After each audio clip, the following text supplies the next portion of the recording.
Hey everyone, um, Scott here. I've had several people ask me about the history of my airplane. It's an interesting history, I think. I've owned it since July, and interesting, almost to the day of when the FAA cashed my check. It took 6 months to get the registration in my name, and that happened just 2 days ago. So yay, it's it's officially, according to the FAA, it's mine. Um, my bank account knows it's mine. So anyway, I am the third owner. It was built by a gentleman out east. According to the paperwork, there were two owners. I mean, two builders. One of the two, according to the FAA, this is the fourth or fifth aircraft he built. There's some confusion there, and it's the second Ford 1200 that he built. And I can tell whoever built it, whether it be this guy or his partner. I'm not using names to protect privacy, and who knows anymore. Anyway, they knew what they were doing. It was built very well. So anyway, it was the kit was purchased in 96, 97 time frame. It got its airworthiness in 98. And it was built with a Subaru engine. Not certain why that decision was made.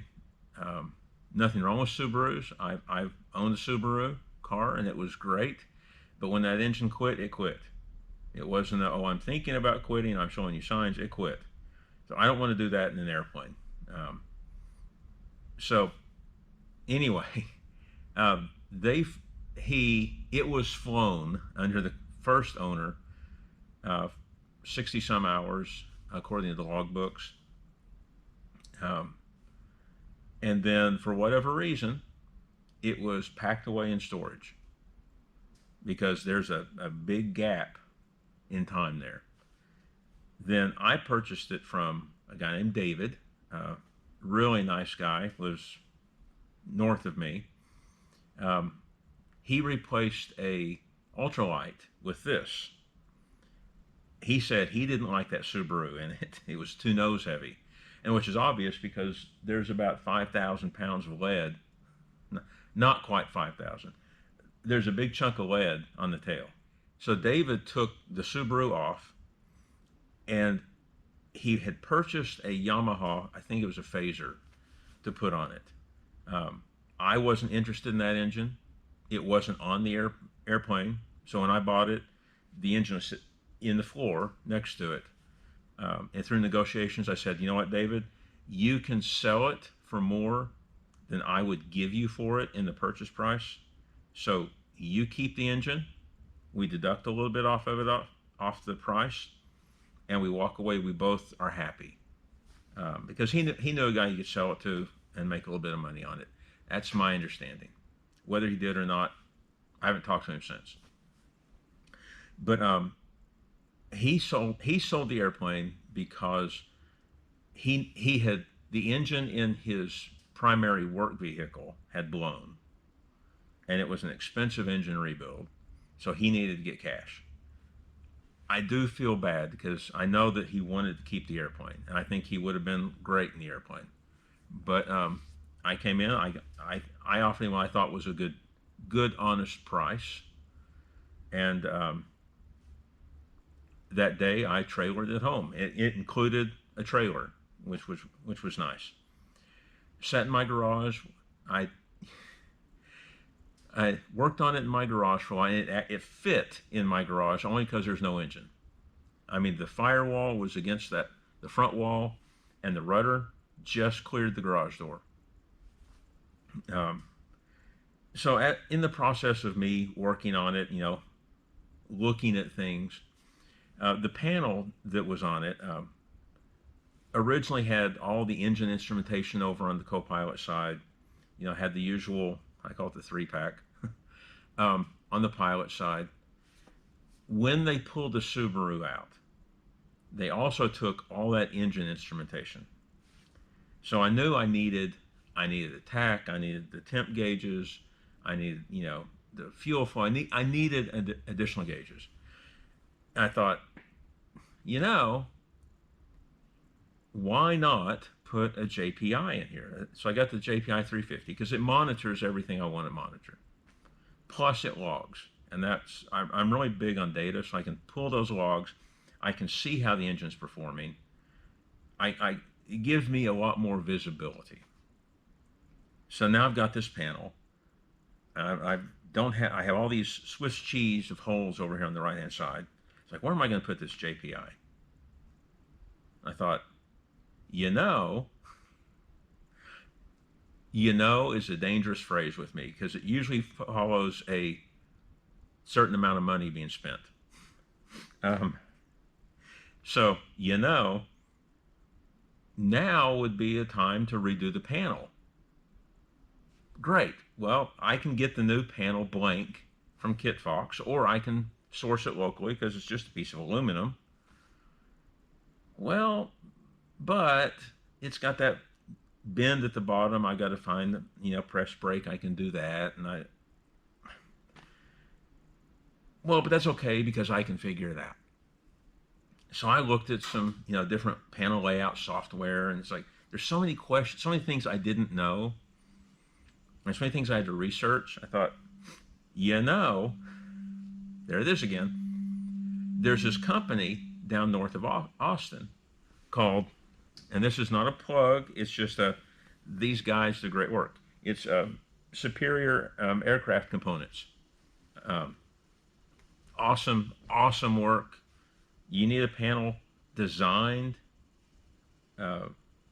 cut, powder coated, and they do a UV printing. I think it's UV printing, so that the labels are permanent. Awesome job. Give them a call. Anyway, so now it's like, okay, I'm going to put this new panel. So I got this JPI, and I've got the airspeed, and I've got the,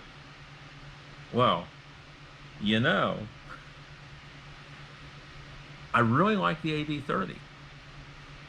And it's not that much money, really, and it gives me a lot of visibility. So I'm going to put an AV30 in there.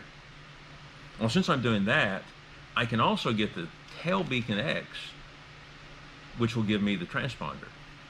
Well, that's nice. So I'm going to put that back there. So I bought the kit, the AV30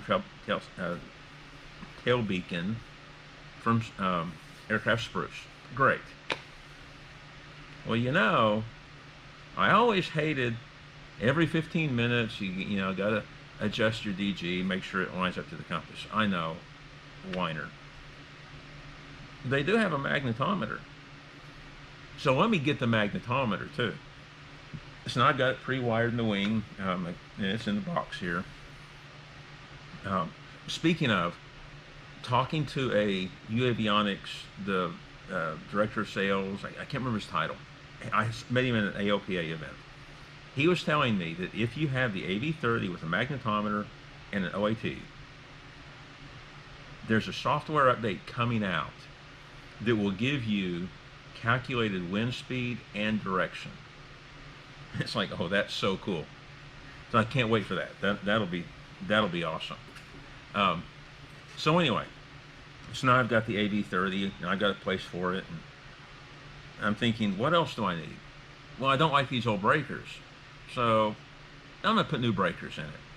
And I bought a bunch of breakers, and I had the panel laid out. Well, it turns out the breakers I bought physically were too big because the connector the contact from one was touching the contact from the other right below it.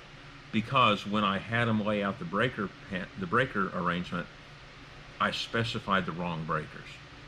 So it was too close. So they should have, if they had gapped it out, it would have been fine. So I returned all those. I bought the Clixon breakers. They're smaller. Got them in there, and that was good. So when I got the airplane, it came with a handheld ICOM radio, which was fine. I mean, the radio worked, and it was tied into the intercom. I can't remember the brand. I've actually got it for sale. Can't remember the brand of it. Anyway, well, I didn't want that. I need to communicate. I got to reach up and hit a button. Actually, no, it's in the stick, but still I wasn't really happy with that because the ICOM's a great radio, but if you have one, it's programming the thing's a challenge. You got to remember all kinds of steps. So I wanted a panel mount radio, and I didn't want this big traditional panel mount. So I got a small, a little 2-inch from MGL, and it has a 4-place intercom, which is really convenient because I have 2 places in this one. But anyway, but it has a lot of nice features. Like it has, I feed my iPad, which I'm using for nav, into it. So when the lady's telling me terrain, traffic, it's all in my ear. Plus, it has, I can take a feed from the JPI. So if I have an engine alert or a fuel alert, it'll, besides flashing on the screen, it'll be telling me.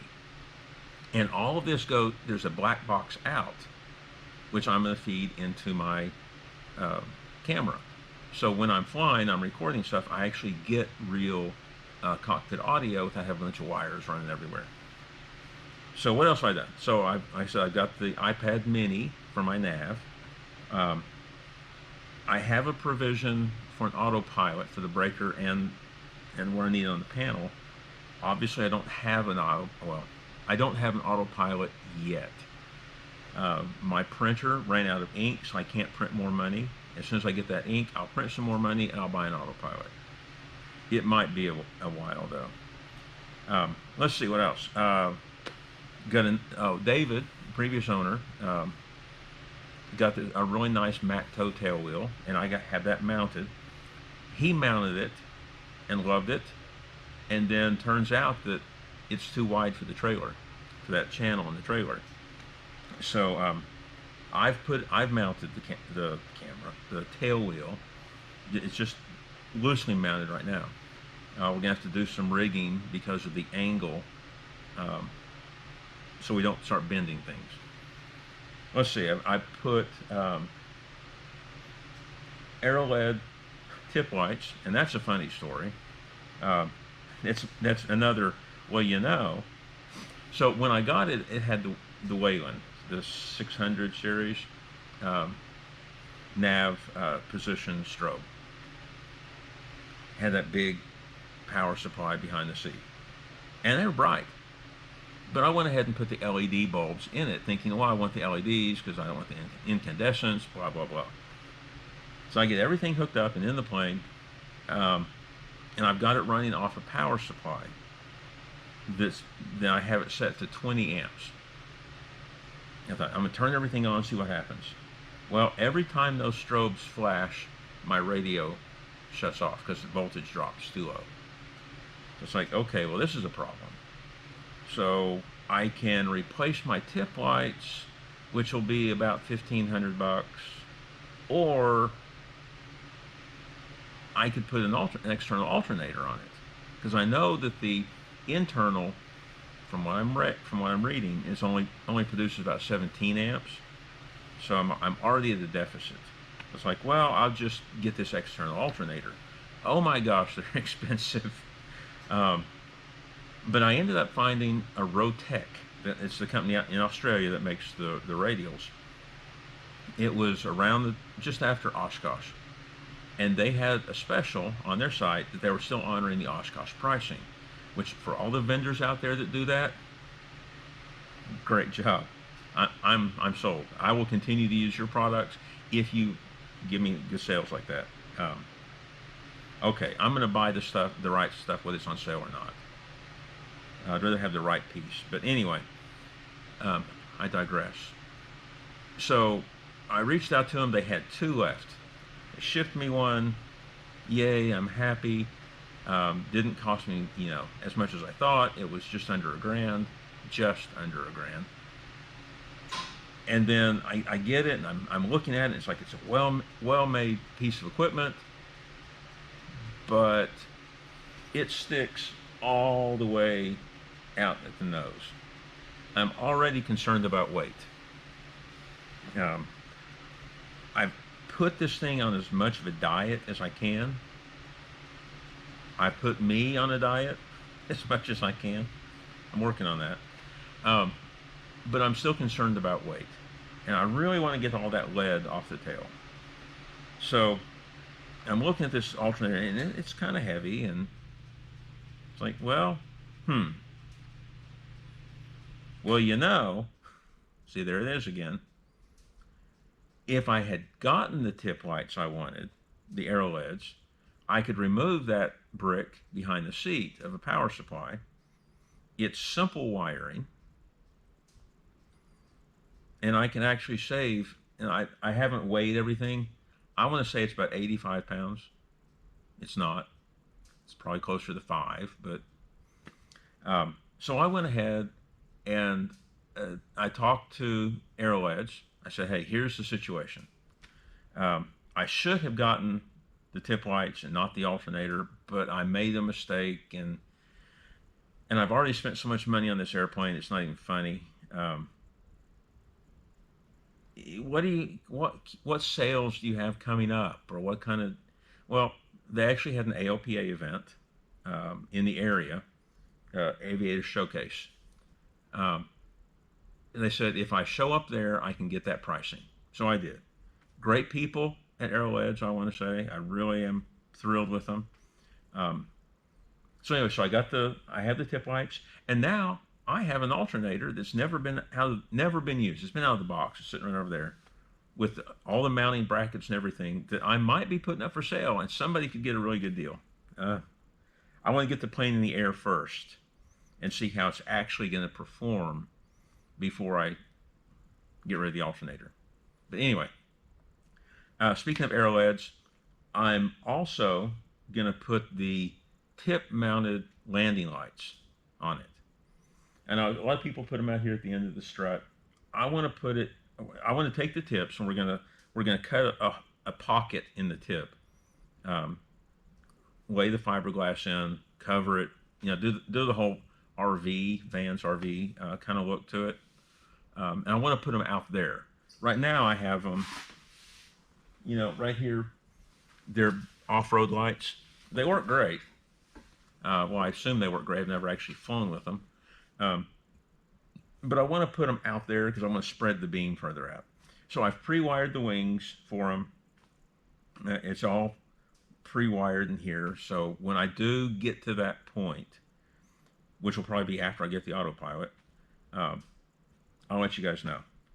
So where am I going to go with the airplane? What's my intention? What's my mission? Well, my mission is I want to be able to fly up to the family farm, and land out in the field. I want to go, land oddball places. Am I going to, first place I'm going, is it going to be a riverbank? No. Can the plane do it? Absolutely. Can the pilot do it? Not there yet. This airplane is much more capable than I am right now. I will get there. It'll happen. But long term, I just want to have fun.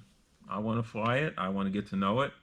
I want to build my knowledge, my abilities, and I want to get ready to start building a 7.